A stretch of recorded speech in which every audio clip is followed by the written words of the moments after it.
봉독하겠습니다. 다윗이 군대 지휘관들과 더불어 아삽과 헤만과 여두둔의 자손 중에서 구별하여 섬기게 하되 수금과 비파와 재금을 잡아 신령한 노래를 하게 하였으니 그 직무대로 일하는 자의 수요는 이러하니라. 아삽의 아들들은 삭굴과 요셉과 느다냐와 아사렐라니, 이 아삽의 아들들이 아삽의 지휘 아래 왕의 명령을 따라 신령한 노래를 하며 여두둔에게 이르러서는 그의 아들들 그달리아와 스리와 요사야와 시므이와 하사랴와 맏디디야 6사람이니 그의 아버지 여두둔의 지휘 아래 수금을 잡아 신령한 노래를 하며 여호와께 감사하며 찬양하며 헤만에 이르러서는 그의 아들들 붓기야와 맏다냐와 우시엘과 스부엘과 여리못과 하나냐와 하나니와 엘리아다와 깃달디와 로맘디에셀과 요스부 가사와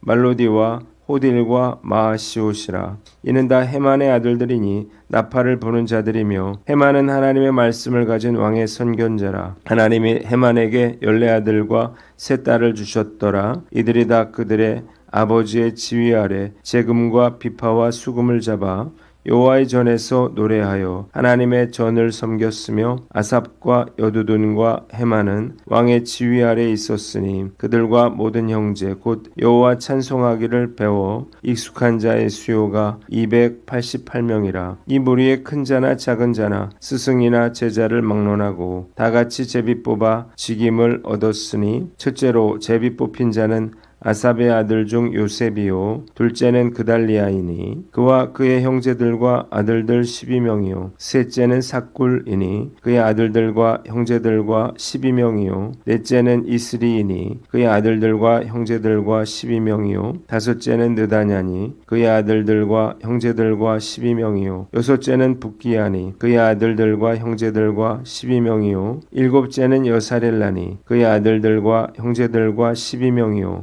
여덟째는 여사야니 그의 아들들과 형제들과 12명이요 아홉째는 맏다냐니 그의 아들들과 형제들과 12명이요 열째는 시므이니 그의 아들들과 형제들과 12명이요 열한째는 아사렐이니 그의 아들들과 형제들과 12명이요 열두째는 하샤바니 그의 아들들과 형제들과 12명이요 열셋째는 수바엘이니 그의 아들들과 형제들과 12명이요 열넷째는 맏디디아니 그의 아들들과 형제들과 12명이요 열다섯째는 여레못이니 그의 아들들과 형제들과 12명이요 열여섯째는 하나냐니 그의 아들들과 형제들과 12명이요 열일곱째는 요스부 가사니 그의 아들들과 형제들과 12명이요 열여덟째는 하나니니 그의 아들들과 형제들과 12명이요 열아홉째는 말로디니 그의 아들들과 형제들과 12명이요 스무째는 엘리아다이니 그의 아들들과 형제들과 12명이요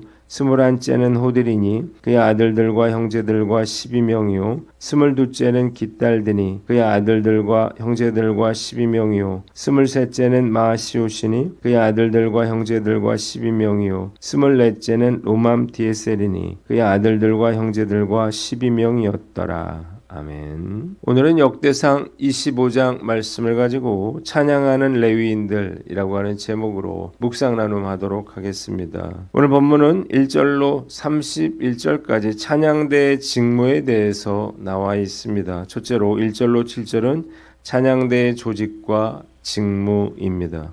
다윗은 군대 지휘관들과 상의를 해서 아삽과 헤만과 여두둔의 자손들 중에서 인원을 선발하여 악기를 연주하고 신령한 노래를 부르게 합니다. 아삽의 아들들 중에서 4, 여두둔의 아들들 중에서 6, 헤만의 아들들 중에서는 14으로 총 24명이 세워졌습니다. 이들은 모두 아삽과 여두둔과 헤만의 지도를 받으며 악기를 연주하고 찬양을 드렸는데 물론 아삽과 여두둔과 헤만은 왕의 지시를 받았습니다. 이들 및 친척들의 숫자는 모두 288명이었습니다. 8절로 31절까지는 찬양대의 명단에 대해서 나와 있습니다. 찬양대 역시 제비를 뽑아서 순서대로 성전에서 직무를 수행했는데 나이에 많고 적음이나 스승과 제자는 관계에 구애받지 않고 똑같이 공평하게 제비를 뽑았습니다. 그렇게 제비 뽑기를 한 결과 명단은 다음과 같습니다. 오늘 본문이 우리에게 주는 교훈이 있는데 말씀의 영성을 갖춘 찬양대가 되라는 것입니다. 오늘 해석에 보면 찬양의 근본은 악기와 노래가 아니라 하나님의 말씀입니다.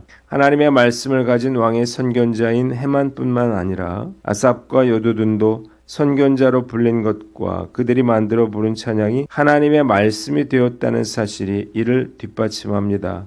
말씀에 뿌리 박을 때, 말씀과 어우러질 때 우리의 찬양은 더욱 풍성해질 것입니다. 그랬습니다.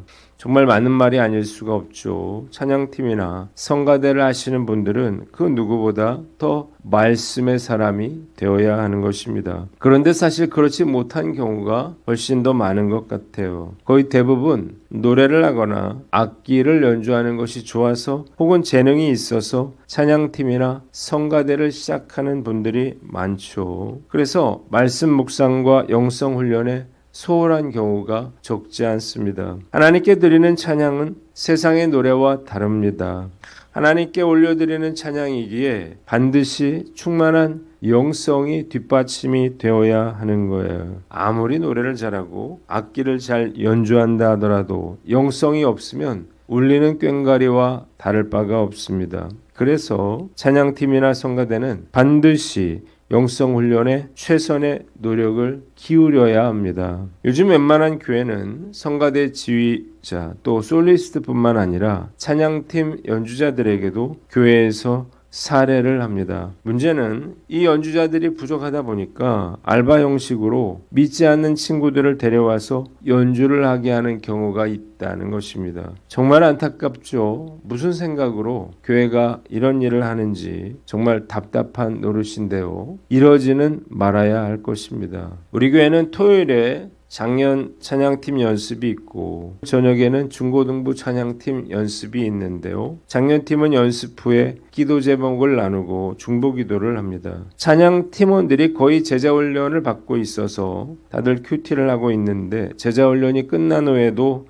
말씀 묵상을 권면해야겠다는 생각이 듭니다. 중고등부 친구들도 교사들이 큐티를 권면하고는 있는데 제가 직접 확인하고 권면해서 영성을 갖춘 찬양팀으로 만들어 가도록 노력해야겠다는 생각이 듭니다. 성가대나 찬양팀이나 하나님을 찬양하는 사람들은 반드시 영성을 갖춘 팀이 되어야 한다는 사실을 깨닫고 영성 훈련에 최선을 다하시는 저와 여러분들 되시기를 바랍니다.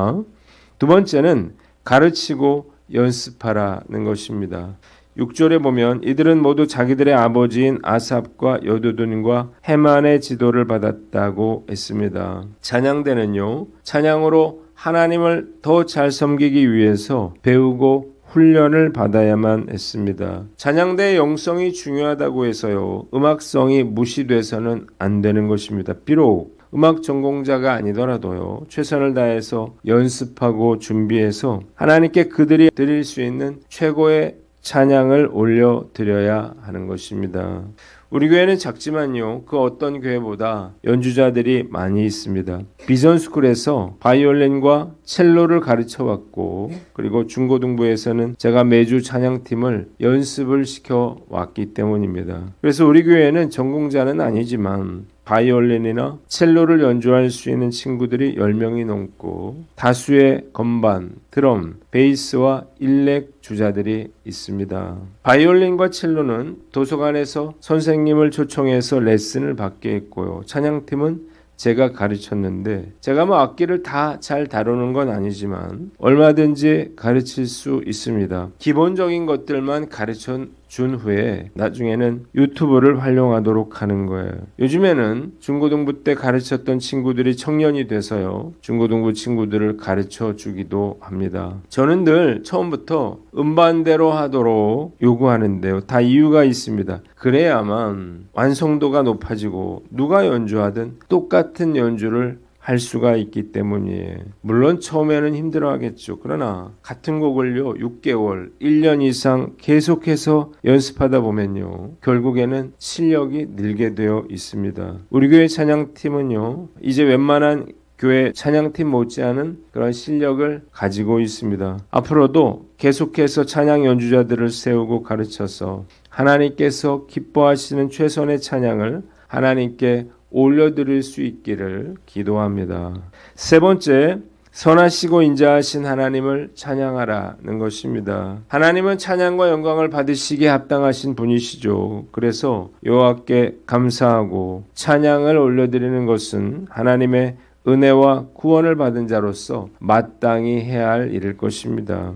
이스라엘 백성들은 더욱 그러했죠. 다윗이 이 사실을 알았기에 이 대규모의 찬양대를 조직하고 운영하는 것입니다. 하나님에 대해서 전혀 알지 못하고 불순종과 죄악 가운데 살던 저에게 하나님의 복음을 듣게 하시고 놀라운 구원의 축복과 하나님의 사랑을 경험케 하시고 인도하심의 복을 누리며 살게 하셨습니다. 그럼에도 불구하고 수없이 불순종과 죄악으로 하나님을 실망시켜 드렸는데요. 그러나 하나님은 저를 끝까지 붙잡아 주셨습니다. 정말 감사하고 놀라운 일이 아닐 수가 없어요. 제가 하나님의 살아계심을 알게 된 것, 그리고 주님과 일평생 동행하며 살 수 있었던 것, 이것이야말로 제가 하나님께 받은 가장 큰 축복인 것입니다. 이 놀라운 사랑과 은혜를 받고도 가만히 앉아 있을 수는 없겠죠. 주님의 은혜가 아니었다면 저는 아직도 죄와 불순종 가운데 고통받으며